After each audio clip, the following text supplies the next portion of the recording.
So, what is up guys, Killerkev today back with a brand new episode of my top 5 picks for this week. Hopefully guys I've had an absolutely amazing week. Sorry there hasn't been a consistent amount of uploads. I actually passed my driving test on Tuesday, so that's why I didn't upload as well. Kind of was celebrating, but we're back on track now. As always guys, these mods are in no particular order, so here we go to kick off with my top 5 best mods for this week. Coming in at number 5 is going to be Slash, the legendary Silver Wolf mount. This was an absolute amazing mount to have. This mod author, we've covered I believe 99% of the mods. They've been absolutely amazing every single time we've covered them. They've been so goddamn beautiful, they've been accessible, they've been well detailed, and just overall they've been absolutely amazing.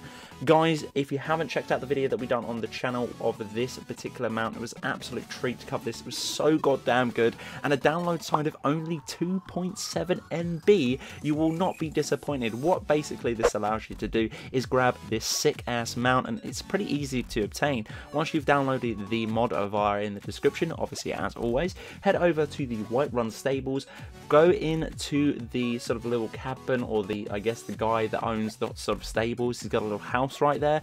Go into there, take the first bedroom on the left, the top left corner, and you should be presented with a sort of a stone textured sack which is there. And then once you open that up, conjuring book, once you've learned that as well, then you can conjure this absolutely stunning mount. It is really goddamn beautiful. Guys, you are going to need to grab this one ASAP because it was absolutely beautiful. And our next spot is going to be another mod done by the same author. This was an absolute beautiful mod to grab. It was a little bit harder to get than any of the other ones, and personally what stuck out for me the most in particular with this mod is going to be the male set of armor, which you can see on screen now. Absolutely beautiful. That is actually a male and a female set of armor, but obviously I was rocking the male set of armor for that one. I didn't actually particularly like the female sort of dress and the shoes that you get with it. I didn't see any relevance with it. I could tell if you're a fan of the game that this was inspired off of, then go right ahead and grab it. But personally for me, that set of armor just came with it. Even not knowing the game that this armor was based off of, it was an absolute beautiful set of armor.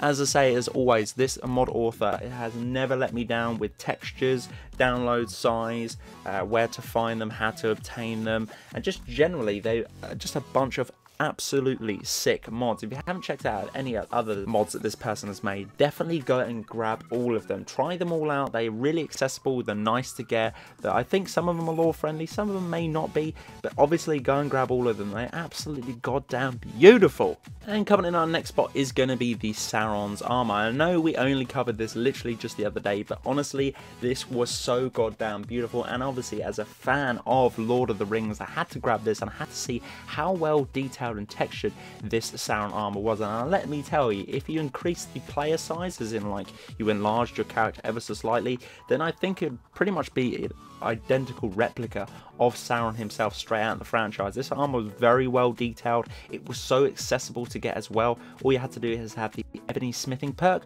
obviously then go into any forge, create this only with ebony ingots and some leather straps, and boom, you've got yourself a set of armor. I personally think it's kind of lore friendly. People might not say that it is or it isn't, but guys, it's worth a try, especially of a download size of 9.4 MB, which is practically nothing for the amount of mods that you can have on this particular game. Guys, go and get this mod, try it out. It's for Xbox One and for PC, an absolute stunning set of gear. And obviously if you are a fan of the Lord of the Rings franchise, you will not be disappointed at all. I really love this armor, and I actually been using on a female character, which is kind of cool. It actually supports the male and the female, so obviously either of the genders, go and grab this armor because it was really goddamn good.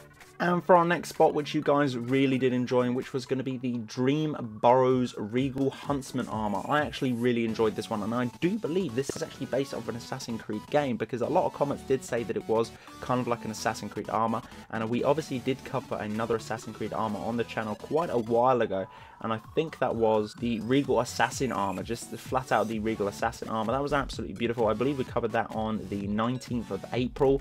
Again, absolute great armor, and I think it works very nice in conjunction with the Huntsman armor that we are showing now. Obviously this is a PC exclusive, so please do bear that in mind. It's obviously for the Nexus, and for a lot of people saying that, you know, fingers crossed, or hopefully this can come onto the Bethesda.net and we can use it on consoles. I have no power over that. I can't really do anything, just as a disclaimer, because a lot of people said, you know, know, can we get this over onto Xbox? I do not have any of the rights or privileges to move any of the Nexus mods on to the Bethesda.net. Obviously the authors that own these particular mods on either page only have the authority to do that. So if you want any of these mods to come over to either platforms, you are going to need to directly put a comment on the page or reach out to them directly to see if they can do that. But I really did like this armor. It was so well detailed, and obviously I haven't been to the Nexus for a while, so I thought I'd start covering those mods in the same fashion I do with the Bethesda.net. And it's nice just to come back to the Nexus.net website and have a little look at these mods, because as I say, this one was not a disappointment. You guys really did enjoy it, and I loved covering it. And for our last spot, I know we kind of regurgitating some of the stuff that we covered this week, but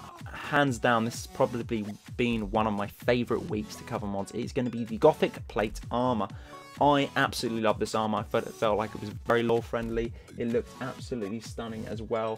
I could not fault it at all. There was no clipping, and it just looked really goddamn good. The detailing was absolutely amazing. You get a few variants of helmets as well. The armor was incredibly engraved and detailed. Just worth going checking out as well. But guys, please do remember that was yet again another PC exclusive. But obviously, if you have got Skyrim Special Edition on the PC, it's worth just grabbing and worth just having a little look, because as I said, it is an absolutely beautiful set of armor, and I was so happy to come back and have a little look to see what the Nexus had to offer. So guys, that has been my top 5 mods for this week. I do apologise if some of these weeks are sort of regurgitated stuff, but usually I do like to just tell you what I've been playing the most of in my top 5. That is the purpose of this video, and I have been playing a ton of different mods, but obviously with these particular 5 that I have listed, usually that's kind of a fact of when I do a mod showcase review, I do the combat elements straight after it, and after that I kind of get a little bit sidetracked. I kind of flow around the world, and I use these armors more than I should. I spend like a couple of hours actually using these armors, or even possibly a couple of days using these armors. For instance, I only just uninstalled the Speedsters and Flash mod, which is absolutely insane. I've been rocking that for probably about a week and a half now. Obviously, as a person that's doing these mod showcase reviews, I kind of need to disable mods, get rid of them, and enable other mods, and so on and so forth, just to keep up with that, because obviously I haven't got a huge amount of memory that I can just spend on mods, which only capture, I think, to about 3 gig on the Bethesda.net sort of page just in general. So that's a little bit of a sad pound. Hopefully they can bump that up, because I would love to run a ton of different mods. But guys, hopefully you did enjoy my top 5 picks for this week. Let me know, as always, what you guys have been playing in the comment section below. I really would love to hear. Obviously they have been my top 5. Let me know if you've been playing any of my top 5. Maybe you thought that one of my videos for this week has inspired you to grab it and you've kept it. I know a lot of people did like the / legendary silver wolf mount mod. People really did enjoy that, and people also really enjoyed the Regal's Huntsman armor for PC as well. Let me know if you've been playing any of those, or if you've been playing any other mods. Open suggestions as always, guys. I am working on them. There's been a ton of suggestions this week as well, but don't worry, I am cracking down on them. But guys, thanks ever so much for watching. Thank you for all the likes, comments, and the support on the channel. It does mean an awful lot. We are growing really quick. But until the next one, guys, Killerkev and Killerkev out.